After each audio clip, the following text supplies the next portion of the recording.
My wife and I were in London on the night before the Trooping of the Colour, and we had friends for dinner, and we went to the restaurant, met them for dinner. In the course of dinner, with our guest, who is the chairman of a very prominent and highly successful and reputable British FSA-controlled financial institution, he asked me if I could help him in getting identification of the validity of people who had brought to him a huge transaction for a corporate reconstruction.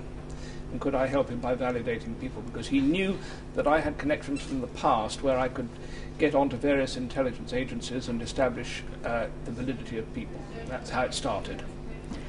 And what is it that they're offering? They're representing themselves as a massive supranational accumulation of funds which are not sovereign national foreign funds, but are the proceeds of a massive amount of commercial activity which have accumulated over probably most of 100 years. And they are concerned that they have all this wealth in a world which is beginning to lose its track on its own economic progress and stability, and they want to put their assets to work to help save the world. So they think that by helping plug the UK debt, they'll boost their own wealth? They're quite directly saying, no, they're not. They're saying that they will protect the wealth of the world so that they will continue to survive with their wealth in it. But they are saying quite particularly that they want the United Kingdom to take a leading initiative in this because they see us as being the logical point from which they can deploy a lot of their support into the European sector, which they think is in dire need of help and support at this time. And you believe that this is a genuine offer and not a hoax? I've been working on this now with them for 21 weeks. They have not put a foot wrong in 21 weeks. They have never contradicted themselves or said anything which would give a lie to anything that they have said. And therefore, from that point of view, I am progressively comfortable with the genuineness of their approach. They have gone out of their way to ask me to introduce them to government officials within the coalition with whom they can talk to open this up. And there has been a natural high level of scepticism, because it's rather like finding, after all these years, the good gracious, you find on Christmas Eve that Father Christmas really does exist and he's just popped down your chimney, and it is a bit of a surprise. So the government officials have voiced a lot of scepticism, and the people I'm dealing with from X have been forthcoming with a list of referees who they've quoted, who are amongst the most powerful and the most high-profile people on the whole world stage, and they've invited the British government to pick up a phone to these people to validate their existence. Provided that the British government do so at the highest level of security, they will then talk to people at the highest level of security on the world stage who will validate them.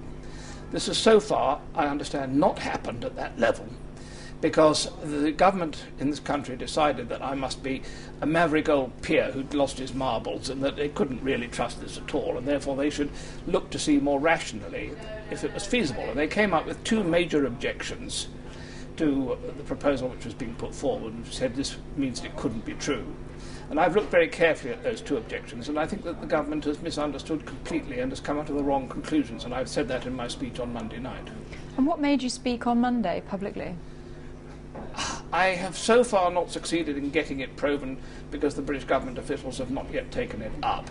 This was a debate about the impact of the strategic spending review and what it was going to have as an impact on society, and down to levels of deprivation and concern which were being voiced very strongly by the socialist opposition on the benches opposite.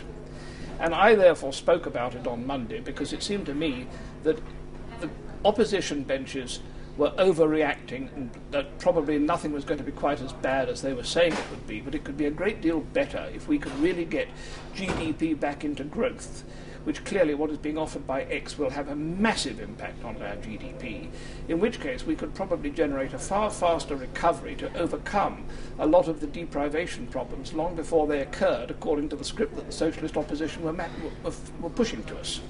And if this did go ahead, what would it look like? What would it mean for Britain? It would mean a massive improvement in the job market, because so much of what they're doing is aimed at creating infrastructure which is headcount intensive.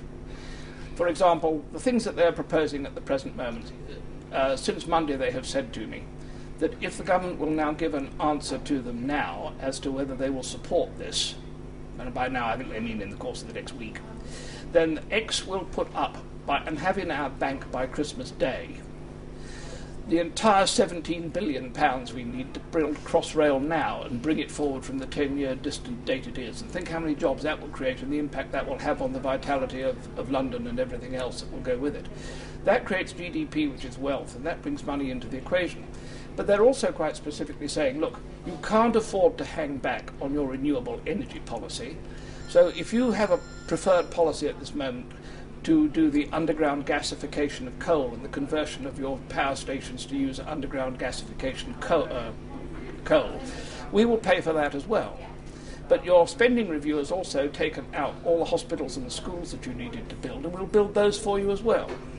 And would this money come with strings attached? It comes interest-free, and it comes with no requirement to guarantee the value when it is paid back, and it comes with no repayment schedule, so it can be with us for as long as we need it.